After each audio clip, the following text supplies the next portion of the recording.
every corner of the digital universe. QCat instant link to the internet. Amstrad emailer, E3 video phone. Technology called I Smell. Smelling mold and mildew and animals. Man, I got to smell the swamp today. Welcome to Water Cooled Potato, your guide to the obsolete and absurd tech of the past, present, and future. I'm Kevin. I'm John. And today's topic was requested by one of our viewers. I hope you're not tired of talking about CDs, John. Oh boy. Because today we're talking about LaserDisk. Before we get into it, though, I do have to make a slight disclaimer. Last year, the company celebrated their 40th anniversary, and it's now their 41st anniversary, and their website is still up. What I find funny is that their website description is collections, wish lists, marketplace of obsolete and niche video formats. So it fits nicely in our motto. Anyways, on with the story. LaserDisk was a home video format and the first commercial optical disc storage medium in the US in 1978. It started development in the mid-1960s and released in the mid-1970s. LaserDisk allowed you to buy movies and similar content and watch it at home. Prices ranged from $4.95 to $14.95, depending on the length of the video, whether it was 30 minutes, an hour, or a film. The pricing for the time was decent, but one of LaserDisk's problems was that owning videos and watching them from home was a foreign concept in the 1970s. If people wanted to listen to music, they bought a record at the record store. Watching movies at home was only for the super wealthy because it required projectors, which were very expensive. That's where LaserDisk comes in, and after 10 years of development in 1975, was released for $699. Accounting for inflation, that's $3,328. So that's for the player? Yeah. Okay. There were many problems with its launch. Not really technical, but first was that LaserDisk created their own market, which is a big problem on its own. Another problem was that people didn't see a reason to buy a LaserDisk because the disc was 12 inches, was easily scratched. Buying records were far simpler, and the marketing was confusing. Some names were to advertise the LaserDisk was Magnavision, DiscoVision, and LaserVision. LaserVision? LaserVision. Oh boy. All in the same ad. All the three of these terms were on the same ad. What really hurt LaserDisk was that 2 years after it was finally released to the public, VHS hit the market. You can record your favorite TV shows with the push of a button, and even set a timer to record so you can do other things in your life, like watch one show at the same time while the VHS records the other. While the cheapest VHS player sold for $9.99, or $4,222 accounting for inflation, blank VHSs sold for $16.95, rather than the $5 LaserDiscs, so they were more expensive. However, by the late 1970s, LaserDisc had 2% of the market share in the US. Its best country, Japan, was at 10%. Since not many people had LaserDiscs, not many movies were released, creating a never-ending problem of not a lot of people owning the player, and thus not a lot of content is released, not a lot of content is released, so people don't buy the player. Right. VHS had an easier time getting movies, increasing its popularity even more. Over the years, LaserDisc became a collector's item and faded away into history, but not completely. Wow. If I remember right, I could be wrong, but I thought I heard somewhere that you couldn't even record to LaserDisc yourself, so you couldn't make your own LaserDisc recordings. Nope. And another thing is, yeah, you can buy the discs, but you can't reuse them. VHS tapes you can. So if you get a blank one, and then you can just keep rewriting over your old episodes, so you can keep watching up to all your favorite TV shows. Right. That's another one of the things that didn't help LaserDisc's popularity. And didn't they have a maximum length of 1 hour? Like a half hour? They were double-sided, weren't they? Like a half hour on each side? I thought I heard that or read that somewhere, but I'm not entirely sure. I know they were double-sided, like you'd flip it over to side B. Okay. What I do know for certain is that it was 12 inches in diameter. Today's CDs are like... 5? Yeah. Yeah, about 5 inches. So going from 5 to 12, greatly increases the chances of you dropping the disc and it getting scratched and all that jazz. Yeah, and I think I also read somewhere that they spun really, really fast. Like, ridiculously fast. Thousands of RPMs. So I found something that says an 8-inch LaserDisc would spin at 1800 RPMs. That is... 1800. That's ridiculously fast. I saw a video somewhere on YouTube where someone had a LaserDisc spin up and it sounded like a jet turbine spinning up. 1500 things can be loud. 1800, yeah. Hard disk drives usually spin at like 1200 or 720. But that's sealed and everything's bolted in place. True. And the platters are like 3 or 4 inches across for a full-size hard drive. Mm-hmm. And very well balanced and everything. But with these discs, they're not bolted down. They're probably not that well balanced. And they are probably going to make some noise. And they're 12 inches. Maybe just turn up the volume in your movie? I guess. Just crank up that surround sound. Did they have surround sound in the 70s? I don't know. I mean, I imagine you could just... I don't know either. You could probably just put speakers everywhere, but whether they had separate channels or whether LaserDisc supported that, I don't know. I don't know. Wasn't it like, wasn't it an analog signal written to the disc instead of digital? Mm-hmm. Yeah, that's kind of strange to think of. I mean, now with all our CDs, DVDs, and Blu-rays being digital data written to the disc. I suppose if we would dive into how that would work, that would get technical and complicated fast. I'm guessing... Yeah, I'm not going to go there without researching it at all. Me neither. If I remember right, LaserDisc was supposed to have good picture quality, so that was one of its benefits. Oh yeah, that was one of their one of the things about their advertising. You can get really good picture quality, assuming you didn't get any scratches on it. Right. And since they were double-sided, there's no way you could set it down, other than in the case, without scratching it. Oh... Yeah, even a 5-inch double-sided DVD is kind of tricky to handle. Yeah. Let alone a 12-inch. Yeah. Ugh. Yeah, and if I remember right, they're kind of thick, aren't they? Like, I found a picture comparing a CD and a LaserDisc, and I'm going to show that to you. Here you go. Yep, I saw one of those. They're huge. It's kind of like going from 5-inch speakers to 12-inch. It's a big difference on a lot of other things. 5-inch to 12 is big when you're talking about circles or squares. Yeah, I mean, like, imagine putting a record into your DVD player. It's about what it would be like. Yeah, that's pretty much what it is. Yeah, it's actually very similar to a record.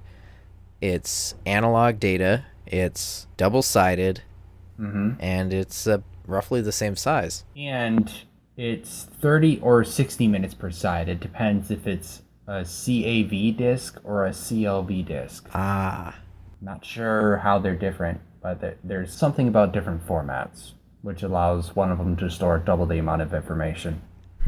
Was it actually able to store double the amount, or was it just able to hold twice the length at lower quality? According to this old forum in 2001, this person says the CAV had the ability to access and freeze a specific frame. For that time period, that was a pretty cool feature to be able to go frame by frame. Oh, yeah. Early VCRs couldn't pause at all, but later ones eventually, like, you wouldn't be able to get a picture if you stopped the tape moving, so I think, I don't know, maybe I don't know what I'm talking about. Okay, so on this 18-year-old forum, CAV discs were played at 3 times the normal speed. So, wait, what? Like spun 3 times faster? Yep. The higher number of frames per second seemed to result in super realistic images. Which I can kind of picture. Another benefit was the ability to access and freeze a specific frame, going frame by frame. Huh. Interesting. Oh, yeah. And CLV, L stands for linear, and CAV stands for angular. So whether it changes in speed or not. Okay. Of course, CLV was preferred by most people because would you rather flip the disk every 60 minutes or 30 minutes? Most people would go, 60. But of course, the 30 minutes would be higher quality. Right. So, of course, there was trade-offs for everything. And if you had 30 minutes per side, you couldn't fit a movie, so you would need a second disc, and then one side would be wasted because you wouldn't need the entire second side of the second disc. Or you can do one side CAV and the other side CL. You just want to put the better part of the movie, quote unquote, on the CAV side and everything else on the CLV. I guess. That's one way to do it. I mean, that way it doesn't create, as you mentioned before, half a disc left unused. I guess. That would get annoying. If the movie was over 2 hours long, that'd be really irritating. Especially if they just did it in 30-minute chunks. Yeah, imagine if you had to go and flip. Like, imagine binge. It just gets to a good part of the movie, and it ran out. You have to flip the disc. Or imagine binge watching Netflix, but you've got to get up and flip a disc every half hour. Oh my gosh. That's actually kind of funny if you think about it. How would people binge watch all their favorite TV shows and anime? No, they have to get up from the couch. They would just simply grab their crate of LaserDiscs, wheel it over to the TV, and get a stack of discs queued up and ready to go. Yeah, if LaserDisc was still mainstream, I Oh. suppose that would have been developed. Yeah, that's what I was gonna say, but like,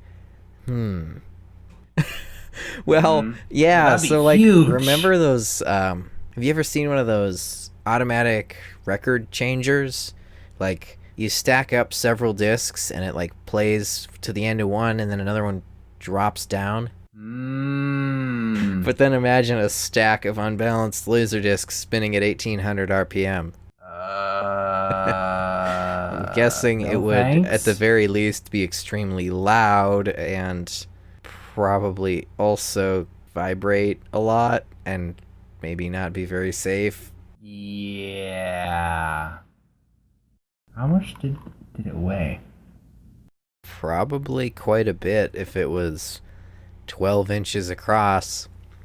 So, according to this random person on the internet, it's about 200 grams.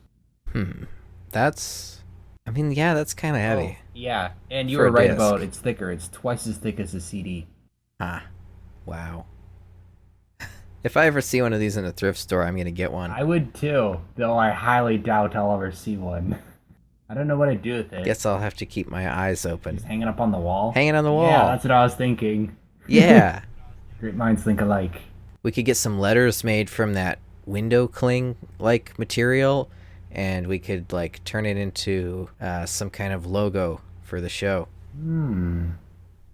What if in the future, I mean, I kind of like our logo right now, but it would be cool if we had our logo made out of a bunch of different obsolete and weird tech, like LaserDisk and a bunch of other things. Though it'd probably be hard to read. Well, we could do just regular text. Yeah. We wouldn't have to try to making letters would be hard. If I ever get around to doing it in Blender, if I could just have like some random stuff laying in the background, like a QCat and a LaserDisc. That'd be cool. Let's see, a QCat, a LaserDisc, FlexPlay, DivX. There'd be a lot of discs. Oh, yep. I mean, and our listener must have really wanted us to keep going on about this technology, because that's what she requested. I wonder why there's so many obsolete disc formats. I don't know. But some of them include LD, CED, VHD, DVHS, HD, DVD. I don't know what any of those are, besides, like, what HD's I DVD think HD DVD. is high-definition DVD somehow. I think it was a competitor to Blu-ray. Oh, but lost the battle. Sounds like a possible topic. I think we better do something besides discs, or our listeners are going to get sick of all these discs. Hey, I didn't say the next episode or the next or two from now. I didn't want to turn down a viewer request, though, John. Would you? No, of course not. So, like, what company was behind LaserDisk? Was it just like... Oh, Was the company just called LaserDisk? I completely forgot to go over that. I'm sorry. So it was licensed, sold, and marketed as MCA DiscoVision. So that's why they had DiscoVision as a part of their marketing. Okay. Interesting. Did they, like, make their own players, or did they license the tech to existing manufacturers? According to my research, DiscoVision is just the name of several things related to the LaserDisc format. Arcade game? LaserDisc arcade game? Wait, where did you find that? What did we both miss? I don't know. Something like that. It should have came up in my research. Okay, hang on. I'm gonna back up. Okay. I notice here on Wikipedia that it says the Pioneer PR7820 was the first industrial LaserDisc player capable of being controlled by an external computer, and that it was used in the first U.S. LaserDisc arcade game, Dragon's Lair. I've never heard of Dragon's Lair. You can play games on LaserDisc? And more importantly, games on an analog disc? How? Yeah, the title's not familiar to me at all. And I may be young, but I know the King's Quest series, so... Apparently, Dragon's Lair is from 1983. Yup. Originally released. And then it led to the creation of 1984's Space Ace. But how on earth was a LaserDisc utilized in this?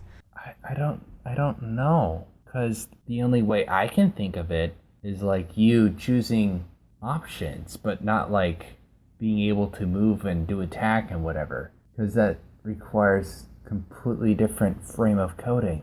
Unless maybe it used it like a tape drive, like... Oh, that's right. Because it's part of the computer. It's not the only thing. So like maybe the computer reads data from the disk and then loads it to RAM and then processes it. A giant CD, yeah. That would make a lot more sense. Yeah, I'm still curious how exactly it worked. I don't know. Oh, before we wrap up, I wanted you to take a look at their website. Oh, that's right. You said it's still up. Mm-hmm. Let's see. LDDB.com. It's not necessarily used for selling LaserDisc products, but it is a database.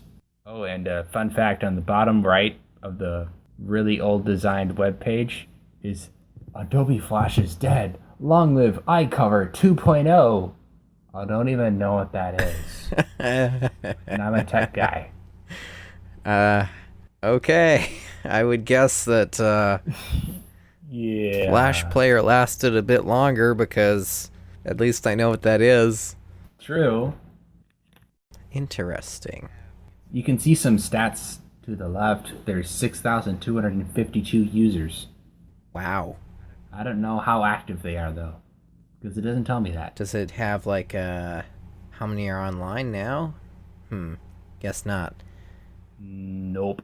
There's this random plugin, Get It Now. Oh.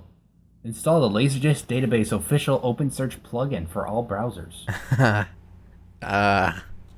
Maybe don't. Yeah. Might be a few security flaws in it. Okay, so I managed to find an article on Engadget from 2016 where someone is talking about replacing the LaserDisc player in an arcade console, and they sort of explain how exactly the LaserDisc is used. So it says, compared with modern gaming, laser games are pretty basic as far as hardware requirements go. Broken down, when playing a game, the game ROMs dictate the game flow, and the hardware asks the disc player to play a chapter from a LaserDisc. As the gamer, you make your character's choice with proper timing, movement, or action, and if you live, the program plays the next scene. If you die, the game plays a death animation. Rinse and repeat. Yay. And then they go on to talk about how somebody used a Raspberry Pi to replace the LaserDisk machine in one of these arcade games. I mean, the Raspberry Pi 4 can now handle 4K output, so I wouldn't doubt that a Raspberry Pi can replace a LaserDisk. And a Raspberry Pi costs $35 compared to the, $600 price of, or $700 price? $699. If you're including inflation, it's $3,328. So, let that sink in. Home entertainment was not cheap. A $35 computer today can do what a $700 LaserDisc player could do in the 70s. Yeah, and my laptop right now is a $1 million supercomputer compared to the 70s. Yeah. Have you seen the pictures and videos of the computer that they used on the Apollo spacecraft, the Saturn V rockets for the Apollo missions? Yeah, it was Linus Tech Tips, right? Yeah. Huh. Looks like you can pick up a LaserDisc player for $60 to $90 on eBay. Oh. Huh. Maybe 60 to 150. But oh, there's one that's 250. Oh, plus 50 shipping. Yeah, they get expensive. Yeah, that's one of the things of eBay. You can usually find someone that's trying to sell a monitor for $2,000 or something like that. Anyway, though, according to the LaserDisc database website, they had 4,930 users in August, and then by late July, they had 6,130. Wow. So, I guess the site is still active. How? Why? I don't know. I don't understand why this website exists, because it was styled like it was in 2004. Yeah. This is interesting. I found under shops, I found, I don't know, some kind of list? Discount LaserDisc in the United States? It's like listings of used LaserDiscs. Apparently on the top, there's like this little text that keeps changing as you load different pages, like randomly. And one of them was, I see dead video formats everywhere. Okay, well, at least they admit it. That's a meme. Okay then. The LaserDisc logo is actually kind of cool. Basic, but still pretty good. Yeah, I agree. Oh, wow. The HD DVD logo, not so much. Yeah, basically take DVD and add HD to it. That's pretty much all it is. And then it looks like there's two other discs. It's supposed to look like it's moving really quickly. Oh. It's like the regular DVD logo, but to the left of it, like two other shapes that are either more discs or the DVD moving really fast, and then the letters HD above it. Yeah. Basically like someone decided, let's take the DVD logo and tack another piece on. I mean, with LaserDisc, at least they were their own thing. They were just kind of based on records, but not like super copied like HD DVD was compared to DVD. According to a Technology Connections video, there were machines that could play both LaserDisc and DVD, or was it LaserDisc and CD? Yeah, so it used like two different lasers. It had like a red laser and an infrared laser or something like that. It had LaserDisc wasn't really popular, so why was that created? I have no idea. Huh, do you know the price? Haven't a clue. Aww. Probably not cheap. Yeah. And I think it had like two separate trays. I think like to load a CD, just one small area would open up, and then to load a LaserDisk, the entire front of the tray would open up or something like that. I never would have guessed that you could use LaserDiscs for games, though. I mean, you can kind of use DVDs for games. You're just very limited with the interface. It's just, okay, play this chapter. Alright, make your choice. Usually, at least in my experience, they just freeze and wait for you to make the choice. And then it does the thing you tell it to, or it plays the scene that leads with that choice, and then it keeps going from there. Right. You make the wrong choice, and then you just, like, wobble and fall over dead. I mean, the ones I've experienced as a kid, I didn't die, mainly because it was just an extra of a movie. Killing off characters wouldn't exactly be the best idea. Oh yeah, you're exploring this island, and then there's some Cyclops, and then, oh yeah, everybody got beat to death except the dog. He ran away, he survived. Wait, what? Okay. That, of course, did not happen. Right. What did happen is that we ran out of stuff to talk about. We should update you guys on what's going on with the transition to a new hosting provider. Most of it seems to have gone fairly well, although I think some people may have had duplicate episodes appear in their feeds. If that happened to you, unsubscribing and resubscribing should fix the problem. If not, shoot us an email, let us know, and we'll try to figure out what's going on with that.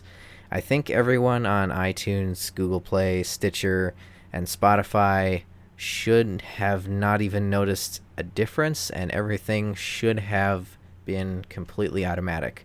And for those of you who were subscribed directly to our RSS feed, the old RSS feed redirects to the new one now, but if you do want to change over to the new RSS feed, that will be in the show notes.